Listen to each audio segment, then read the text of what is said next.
ఈ జిల్లాలో నీళ్ళ కొరకు విద్యుత్ కొరకు ధర్నాలు జరుగుతున్నాయి. ఇంకా మేము బుకాయిస్తాం, మేము భయపెట్టిస్తాం, మా నోటికి ఏదొస్తే అది మాట్లాడతాం, అడ్డం నిలువు అనుకుంటే నిన్న నీ ముఖ్యమంత్రికి ఏం జరిగిందో గదే జరుగుతుంది నీకు కూడా ఉత్తం. ఆయన అడ్డగోలు తిట్టిండు కాబట్టి అయిండు, నాకు తిట్టడం రాక వెనకబడ్డాను అనుకుంటున్నావు. కాదు, ఆ విద్యలు నీకు రాక కాలేకపోయినావు. అది మిమ్మల్ని ఎవరిని అడిగి చెప్తారు. మొత్తం రాష్ట్రం మీద పడి దోసుకొని ఒక్కొక్కడు ఒక డిపార్ట్మెంట్ని పంచుకొని చేస్తున్న దోపిడి దొంగలు మీరు కేసీఆర్ నుంచి మాట్లాడతారు. బుద్ధి ఉండాలి, మాట్లాడేటప్పుడు కొంచెం సోయి ఉండాలి. ఈ తిట్ల దండకం తీసుకోగానే నాకు కూడా వస్తుందేమో అనుకుంటే రాదు, పదవి రాదు, చీవాట్లు వస్తాయి ప్రజల నుంచి.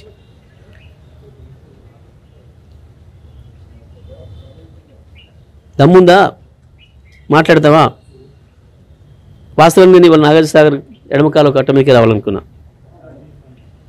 అక్కడి నుంచి నాకు మాట్లాడుతున్న రైతుల దగ్గరికి వెళ్ళాలనుకున్నా. కానీ రాత్రి నుంచి వర్షం ఉండటం వల్ల ఆగిపోయినా. లేకపోతే ఇవాళటికే అనేక మంది రైతులు మీ పాలకీడు ఒకసారి నేడుజర్లవో, ఒకసారి జానపాడవో, ఒకసారి నల్లగొండ కనగలిగిపోండి, లేదా తిరుమగిరి మండలం రా,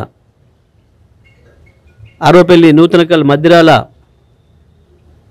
ఆత్మకూరు, చివెంల, పెన్పాడ్, మోతే, ఏ మండలంకైనా వెళ్దాం, రైతులను అడుగుదాం మీ పరిపాలన చక్కదనం ఎట్లుందో, మీ ఇరిగేషన్ శాఖ నిర్వాహకం ఏందో, ఎందుకు కాళేశ్వరం నీళ్ళు 4 ఏళ్ళ నుంచి వచ్చినాయి ఇప్పుడు ఆపినట్టు,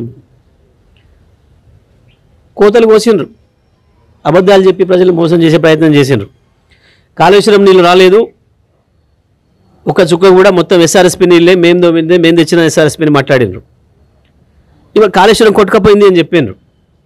మరి ఎస్ఆర్ఎస్పీ, మీరు కట్టిన ఎస్ఆర్ఎస్పీ అక్కడనే ఉంది కదా, ఇప్పుడు ఎందుకు వస్తలేవు నీళ్ళు?